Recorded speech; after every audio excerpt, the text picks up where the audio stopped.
Not going with my sister and my half-siblings to my dad's ex-wife's house for custody time. I, 15M, have a sister Leah, 8F. 7 years ago my mom died and 6 years ago my dad met and married Angela. Leah calls Angela mom and loves her and thinks of her as just her mom, not her stepmom or anything. I never thought of Angela as a mom or a parent or anything. I always kind of wished for the marriage to break down, but part of me never expected it to as well. I always knew Dad still loved Mom, but over the years it did become obvious that Dad didn't really love Angela and was with her because he thought he should move on. Dad and Angela have my two half-brothers together who are 4 and 18 months old, and a few months ago they started divorce proceedings and Angela moved out. This all came about because of several slip-ups where Dad called Angela Nat, which was my mom's name. Happened first when they were early in the marriage but got worse in the last year and a half until Angela realized Dad didn't really love her. I heard a lot of the breakdown of their marriage because they fought a lot. She was really hurt and Dad did eventually admit he didn't actually love her, he just tried to make himself love her and give us another mom. After they separated it was agreed Leah would go between Angela's and my dad's with our half-brothers because Angela was mom to her. Angela and Leah both wanted me to go too, but I never wanted to. Angela was never important enough for me to want to continue a relationship with her in that way. I'd have to see her sometimes and that's okay, but I don't love or miss her and I don't want to be in her house where she's the only adult parent around. Leah misses me a bunch when she's gone and asked me why I didn't want to go to Mom's house, and I explained Angela isn't my mom even if she's hers. Leah said, don't we both have two moms? I said she does but I only have one. It really upset her and she tried to convince me I could have two moms as well.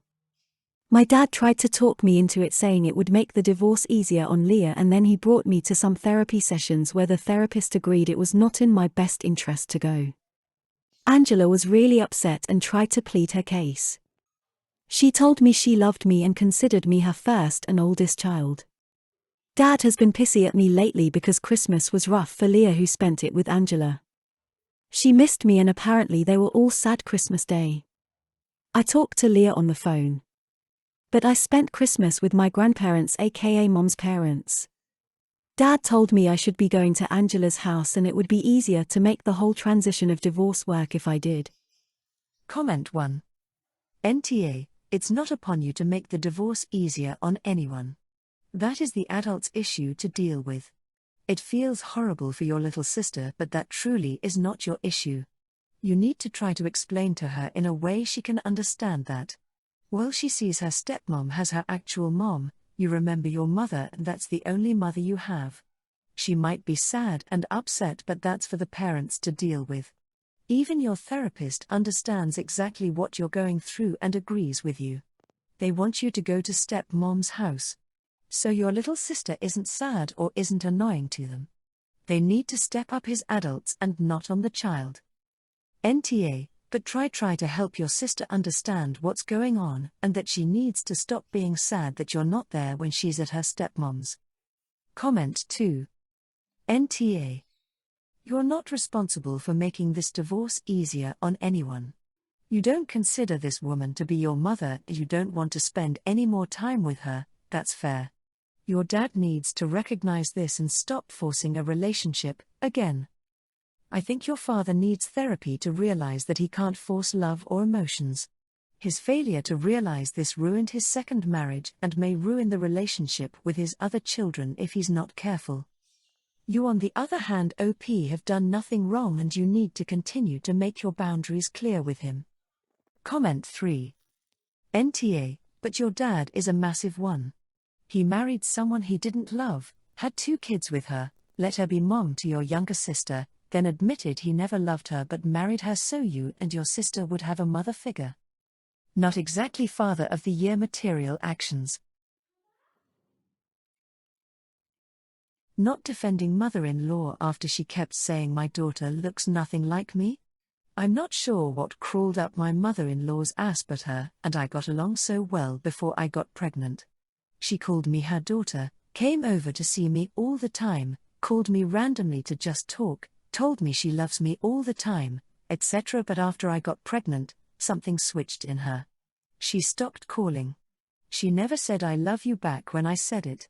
She only came over to see my husband, and 9 times out of 10, it was trying to get him out of the house to go with her. Barely gives me a hello/goodbye in passing. She even tried staying in the labor and delivery room after she was already told no because her baby needs support, and clung to my husband's arm several times trying to get him to go sit on the couch with her instead of standing by me where he was. She was kicked out by nurses. Since I had my daughter 3 months ago, she has come over a good 10 to 15 times and has literally only held my kid twice. She just follows my husband around everywhere and still tries to get him to leave with her to go do chores/tasks for her, changing tires, changing oil, fixing her computer, moving around her house, etc. And honestly, none of that bothers me nearly as much as her comments about how my daughter looks nothing like me and looks exactly like her and my husband. For a bit of context, my husband looks nothing like his mom. He is a spitting image of his father. His mom is short, blonde, brown eyes. He is super tall, black hair, green eyes. You can't tell they are related at all. But she insists my daughter looks just like her and my husband and nothing like me. She's made these comments more times than I can count, and I just give a "yeah, okay, Becky" and leave it. But yesterday I hosted a dinner for the family and obviously invited her. She shows up with a scrapbook album with a bunch of photos of her and my husband from birth to present. She was showing/telling everyone who would listen that my daughter was basically not even mine if you go off of looks. My husband spoke up a few times with a clip: "She actually looks just like my wife," but his mom didn't acknowledge him. But then she got to my mom, and my mom, being a no bullshit woman, said, "Are you blind or are you just being ignorant? That girl looks just like my daughter and nothing like you." Kinda weird to me that you are desperately pushing the narrative that the baby looks like your son and you considering your son looks nothing like you either. No one in the house did anything, but a few of them were chuckling. My husband also didn't say anything, but he looked more like a deer in headlights than anything. My mother-in-law then left. She group texted my husband and I later on saying she will never forgive us for not defending her against my mom making a scene and embarrassing her in front of everyone. I don't feel bad. My husband does, ETA, she has 4 kids. My husband is the youngest, he's 27. Her 2 daughters have 1 child each, both 12 years girls. Her other son has 5 kids. She takes her daughter's kids once a month.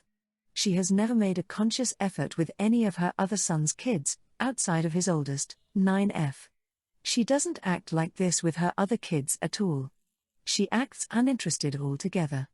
Ages, not sure if it's relevant. Mother-in-law is 61. My mom is 44. My husband and I are both 27. Comment 1. NTA. You took her baby away for real now. She also wanted to continue being central to her baby's world. This particular actual baby, you guys just had put an end to that. The transition from center of the family to literally being alone on the periphery is a hard one. But it's not on you how she is coping/not coping with it. Be kind though. There isn't a mother who raised good kids that launched into the world that won't feel that pain one day. Comment 2. She's in a power struggle with you trying to keep her baby, your husband, to herself and knows she's now second string since he has his own nuclear family now. Not much you can do except stop seeing her and hope that your husband supports this because she sounds toxic and selfish. Also, babies at 3 months old usually look more like their dads. They don't stay the same forever and can start looking like other family members as they get older. NTA. Comment 3. NTA. Obviously something snapped in your Mills head when you got pregnant. Like, wow, this is permanent. My baby is really going to stay with some other woman. Your husband needs to deal with this. His mother is going to alienate everyone. She is going to make your child very uncomfortable as the girl grows up. He can feel bad, but his mom needs either a wake-up call or professional help. Telling my daughter she has to accept my marriage? I, 42F, am getting married this year. I've known my fiancé for 3 years, and he proposed to me this New Year's Eve. I have a 14-year-old daughter and a 12-year-old son. He has a 13-year-old daughter. Our kids have known each other since the beginning of our relationship, but my daughter just can't stand his daughter. On the other hand, my son likes him and has never had any issues with his daughter. I can't understand the reason, but everything his daughter does is criticized by my daughter. I've talked to my daughter about it, and all she can say is that the other girl is annoying, childish, and she has even called her names. I really can't grasp the problem. I find my future stepdaughter sweet and bright. I've never had any issues with her. My daughter also doesn't like my fiancé. She says I could find a much better man. I've talked to my daughter, and she simply says she thinks he's dumb and arrogant. After my fiancé proposed and I accepted, I told my kids, and my daughter didn't like it. I expected this reaction. When she met my fiancé, she was extremely rude. I reacted and sent her to her room, where I told her to stay quiet and that her opinion doesn't matter to me. I'm getting married, and she has to accept it, just like she has to accept sharing a room with her new sister. She had a crying fit and hasn't spoken to me for days. I told my sister and my mother, and they say I'm wrong. I can't see how I'm wrong. I'm an adult, a mother, and I decide whom I marry, not a teenager who knows nothing about life. Edit, I told her she had to accept it, and her opinion didn't matter because for the past 3 years, I've been trying to understand her reasons for being against my relationship, and she has never stated those reasons. So now, I'm getting married. And for those who said I didn't make an effort to build a relationship between my stepdaughter and my daughter, my son travels alone many weekends with my fiancé, while my stepdaughter comes to stay with us at home. Even so, my daughter barely interacts and says it's disgusting for the two of them to travel together for hunting. Comment 1. So you wanna know if you, the adult as you keep pointing out, are an R or your 14-year-old child who's having her entire life turned upside down against her will and is being forced to share her space, her actual bedroom, with someone she has expressly made it clear she doesn't like. You told her the moment she met your fiancé to stay quiet and that her opinion doesn't matter. Wow, I wonder why she doesn't tell you anything. Her opinion doesn't matter, so why should she bother? You have a right to a life, to be happy, to find love, but the way you're acting is going to guarantee that this never gets resolved and you are destined to have an unhappy daughter, stepdaughter, and, likely, marriage. YTA. Comment 2. YTA for putting them in the same room, your poor stepdaughter. Listen, you get to have a romantic life, that isn't up to your kids. But they absolutely get a say in who their family is. You can force them to share rooms, but you cannot control your daughter's mind or behavior. I feel that in America parents are extremely thoughtless and irresponsible when blending families. Why not at least push the marriage and family integration for a year while you get therapy to figure out better ways to blend your family? Telling my mom that she shouldn't be feeding my brother my food? I 16F have always been an extremely picky eater. Not just in A I don't like vegetables way, but in A I only eat 5 things, and if I eat anything outside of those 5 things I'll throw up way. Most nights I go without dinner, and my mom does cook. Chicken, rice, pork chops, mac and cheese, tacos. But most foods smell and taste weird to me, and I can't just scarf it down. My body literally rejects it. I'm speaking to my doctor about ARFID. Anyways, I finally found a food I liked. They're called Pizza Crunchers. I got them for school lunch, found the brand, and got my mom to buy them. They're perfect. I plan to eat these every night. Until my mom kept asking my little brother if he wanted some, and then he started liking them, and started eating them for dinner too. I looked in the box today and there were barely any left.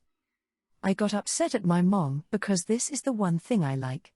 My brother eats all this other stuff, mac and cheese, nuggets, fries, whatever my mom cooks. And we had all those things in the cabinet for him to eat as well. So I said, can you not feed him my food? This is the one thing I will eat and he has heaps of other foods he likes. Can I just have my one thing? She just responded by saying I bought them, So they're for the house, you should have ate them faster. I feel like it's not always about who buys it.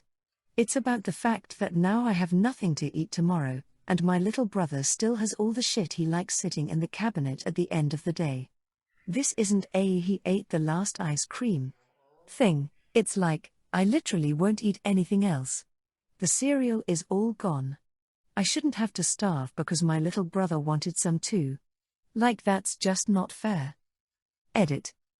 I still love her and she's still a good woman. I do not get abused or neglected. I just feel like she doesn't understand the depth of my eating problems.